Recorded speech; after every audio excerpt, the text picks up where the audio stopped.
Hello, आज आपका फिर से स्वागत है मेरे YouTube चैनल में। आज हम फिर से कक्षा 8 का पाठ 14 पढ़ेंगे, विद्युत धारा के रासायनिक प्रभाव। और इसमें हम 14.2 पढ़ेंगे, विद्युत धारा के रासायनिक प्रभाव। यानी जो पाठ का नाम है वही टॉपिक हम पढ़ने जा रहे हैं, विद्युत धारा के रासायनिक प्रभाव। वीडियो देखने से पहले सब्सक्राइब जरूर करें और पसंद आए तो शेयर और लाइक भी कर दें। इससे पहले वाले जो टॉपिक्स हैं वो हमने पहले वाली वीडियोज़ में कवर कर लिए हैं, जिनका लिंक डिस्क्रिप्शन बॉक्स में दिया हुआ है। वहाँ से आप पहले वाली वीडियोज़ देख सकते हैं और पूरा लेसन पढ़ने के लिए भी उसका लिंक भी डिस्क्रिप्शन बॉक्स में दिया हुआ है, वहाँ से आप पूरा लेसन पढ़ सकते हैं। चलिए शुरू करते हैं। कक्षा 7 में हमने विद्युत धारा के कुछ प्रभाव के बारे में सीखा था। कक्षा 7 में हमने विद्युत धारा के तापीय प्रभाव के बारे में सीखा था और विद्युत धारा के चुंबकीय प्रभाव के बारे में सीखा था। क्या आप इन प्रभावों की सूची बना सकते हैं? जब विद्युत धारा किसी चालक विलयन से प्रवाहित होती है तो यह क्या प्रभाव उत्पन्न करती है? देखिए, एक प्रभाव के बारे में हम और पढ़ेंगे। जब विद्युत धारा किसी चालक विलयन से प्रवाहित होती है तो यह क्या प्रभाव उत्पन्न करती है?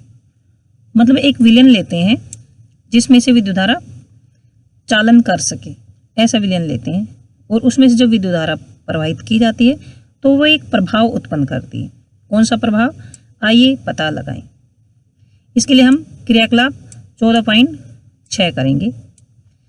2 बेकार सेल लेंगे और उसकी धातु की टोपियों को रेगमाल से साफ करेंगे और सेलों के अंदर जो कार्बन की रोड होती है, कार्बन की जो छड़ें होती हैं, उनको निकाल लेंगे। देखिए, ये इस टाइप की होती हैं, ये कार्बन की छड़ें, और इनको निकाल लेंगे और उनकी जो धातु की टोपी होती है, ये ऊपर की तरफ जो टोपी सी होती है, उसको हम रेगमाल से साफ कर लेंगे और इन पर तांबे की तार लपेटिए।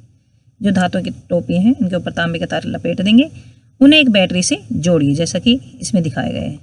इस टाइप से यहाँ से जैसे ये बैटरी से जोड़ रखा है, ऐसे जोड़ देंगे।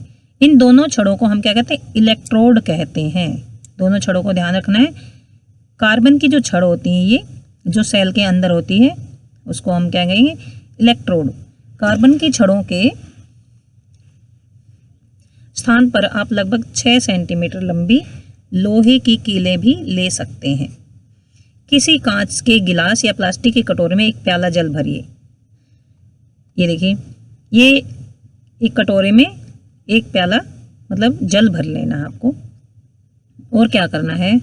ये देखिए, ये जो कटोरा है या तो ये प्लास्टिक का होना चाहिए या ग्लास का होना चाहिए, शीशे का, कांच का होना चाहिए। जल को और अधिक चालक बनाने के लिए इसमें क्या डालेंगे? हमने पहले पढ़ा है, इसको चालक बनाने के लिए क्या करते हैं हम?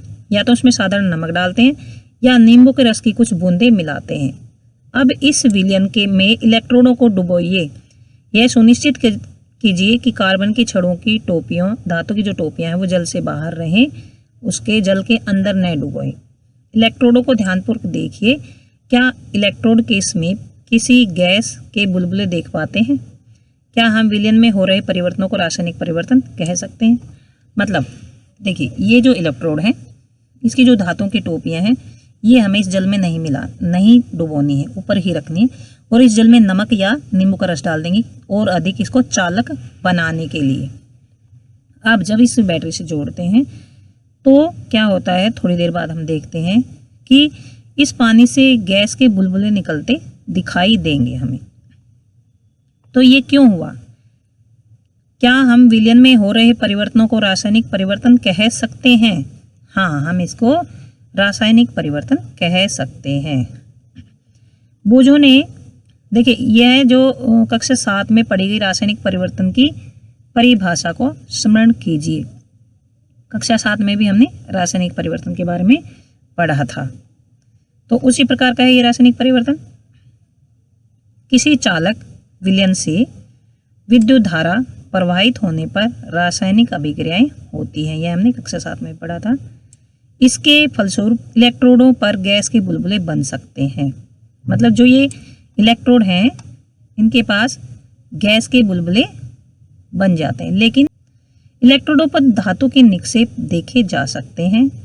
विलयनों के रंग में परिवर्तन हो सकते हैं। रासायनिक जो अभिक्रियाएं होती है, तब क्या होता है? इलेक्ट्रोडों पर धातु के निक्षेप देखे जा सकते हैं और विलयन जो होता है, जो हमने विलयन लिया है, जो हमने घोल लिया है, उसके रंग में भी परिवर्तन हो सकता है।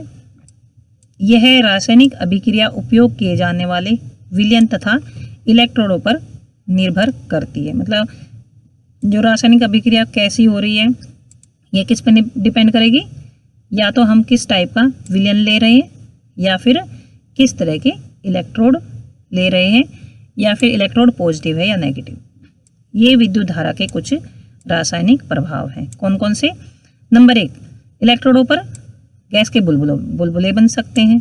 नंबर 2, इलेक्ट्रोडों पर धातु के निक्षेप देखे जा सकते हैं, मतलब धातु उस पर जमा होती दिख सकती है, या जो विलयन है उसके रंग में परिवर्तन होता दिख सकता है। तो ये सब जो है परिवर्तन हमने देखे हैं, ये विद्युत धारा के रासायनिक प्रभाव के उदाहरण हैं। बूझों ने यह परीक्षण करने का निश्चय किया कि क्या कुछ फल एवं वनस्पतियां भी विद्युत का चालन करती हैं। तो देखिए, कुछ फलों में और वनस्पतियों में आपने देखा होगा पानी तो उसमें होता ही है, जो रस होता है, तो उससे आप अंदाजा लगा सकते हैं कि वे विद्युत का चालन करेंगे कि या नहीं। बूझों ने परीक्षण करने के लिए क्या किया, एक आलू को 2 बराबर भागों में काटा और संपृक्ष के तांबे के तारों को इसमें निर्दिष्ट कर दिया। मतलब देखिए, इस टाइप से जो दोनों तार आलू के अंदर लगा दिए इसने। जब बैटरी से जोड़ा तो क्या हुआ, उसकी माँ ने उसे बुला लिया कुछ काम के लिए। फिर वह आलू में निर्दिष्ट किए गए संपृक्ष के तारों को बाहर निकालना भूल गया। फिर इन तारों को बाहर निकालना भूल गया। लगभग आधे घंटे के बाद जब वह वापस आया तो उसने देखा कि आलू में एक तार के चारों ओर नीला हरा धब्बा सा बन गया था, जबकि दूसरे तार के चारों ओर ऐसे कोई धब्बा नहीं बना था। तो ध्यान देंगे, आलू के एक तार के चारों ओर नीला हरा सा धब्बा बन गया है, जबकि दूसरे तार के चारों ओर ऐसा कोई धब्बा नहीं बना है। देखिए, ये जो धब्बा बना है ये आपको दिखाई दे रहा होगा यहाँ पर, ये वाला धब्बा, नीला हरा धब्बा दिख रहा है। उसे इस परीक्षण में बड़ा आश्चर्य हुआ और उसने पहेली के साथ इस क्रियाकलाप को कई बार दोहरा कर देखा। उसने पाया कि हर बार धन टर्मिनल से संयोजित तार के चारों ओर ही नीला हरा धब्बा बनता है। देखिए, ये वाला जो तार है ये कौन से टर्मिनल से जुड़ा है, धन टर्मिनल से। जो ये बड़ी वाली डंडी होती है धन टर्मिनल को दर्शाती है ये। तो ये धन टर्मिनल से ये वाला जो तार है, ये जो तार है धन टर्मिनल से जुड़ा है। और जो नीला हरा धब्बा कहाँ बना है, जो तार धन टर्मिनल से जुड़ा है उसी के चारों ओर नीला हरा धब्बा बना है। उन्होंने अनुभव किया कि यह खोज अत्यंत लाभप्रद है। मतलब यह खोज उन्हें लगा कि हमने एक नई खोज की है, क्योंकि इसका उपयोग किसी बॉक्स में छिपी बैटरी या सेल के धन टर्मिनल की पहचान करने के लिए किया जा सकता है। देखिए, मान लीजिए हम ऐसा परीक्षण करना चाहते हैं कि बताओ कि एक, मान लो इसको छिपा देते हैं हम, इसके ऊपर हम कवर कर देते हैं बैटरी के ऊपर, यहाँ पर किसी डिब्बे में छुपा देते हैं, और हमें ये संपरीक्षण क्षेत्र बना के दिया जाता है। हमसे कोई पूछे कि बताओ धन टर्मिनल किस तरफ है, बैटरी का धन टर्मिनल किस तरफ है, तो हम ये परीक्षण करेंगे और हम देखेंगे कि जो ये नीला धब्बा बनता है ये धनात्मक जो सिरा होता है उससे जो तार जुड़ा है उसी की तरफ यह बनता है। तो हम उससे पता लगा सकते हैं कि बैटरी का धनात्मक सिरा किस तरफ है। तो यह एक अच्छी खोज है। उन्होंने अपनी इस खोज को बच्चों की एक पत्रिका में छपवाने का निश्चय किया, बूझो और पहेली ने। याद रखिए कि बूझो ने इस परीक्षण से प्रारंभ किया था कि आलू विद्युत का चालन करता है या नहीं। उसने पाया कि विद्युत धारा आलू में एक रासायनिक प्रभाव उत्पन्न करती है। तो उसने शुरू तो किस लिए किया था कि उसे चेक करना था कि आलू है वो विद्युत का चालन करता है या नहीं, लेकिन उसे क्या मिला, उसने क्या पाया कि विद्युत धारा आलू में एक रासायनिक प्रभाव उत्पन्न करती। उसके लिए अत्यंत उत्तेजक खोज थी। वास्तव में विज्ञान में कभी कभी ऐसा भी होता है कि आप खोज किसी और चीज़ की कर रहे हैं और कुछ अन्य खोज कर लेते हैं। अनेक महत्वपूर्ण खोजें इसी प्रकार हुई हैं।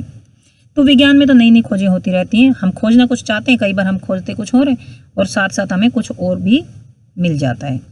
सन 1800, ये भी पढ़ लेते हैं। सन 1800 में एक ब्रिटिश रसायनज्ञ विलियम निकलसन ने यह दर्शाया कि यदि इलेक्ट्रोड जल में डूबे हों तथा उसके द्वारा विलयन से विद्युत धारा प्रवाहित की जाए तो ऑक्सीजन तथा हाइड्रोजन के बुलबुले उत्पन्न होते हैं। ध्यान रखेंगे, यदि इलेक्ट्रोडों को जल में डुबोते हैं तो उनके द्वारा विलयन से विद्युत धारा प्रवाहित की जाती है, तब क्या होता है, ऑक्सीजन और हाइड्रोजन गैस के बुलबुले उत्पन्न होते हैं। ऑक्सीजन के बुलबुले कहाँ उत्पन्न होते हैं? धन टर्मिनल से जुड़े इलेक्ट्रोड पर। और हाइड्रोजन के बुलबुले कहाँ उत्पन्न होते हैं? दूसरे इलेक्ट्रोड पर। तो आप ये अच्छे से याद रखेंगे यहाँ तक कि ऑक्सीजन के बुलबुले बैटरी के धन टर्मिनल से जुड़े हुए इलेक्ट्रोड पर उत्पन्न होते हैं और हाइड्रोजन के बुलबुले दूसरे इलेक्ट्रोड पर बनते हैं। यहाँ तक वीडियो खत्म होता है। नेक्स्ट वीडियो में हम विद्युत लेपन पढ़ेंगे। वीडियो देखने के लिए धन्यवाद और पसंद आए तो शेयर और लाइक भी जरूर करें। Thank you.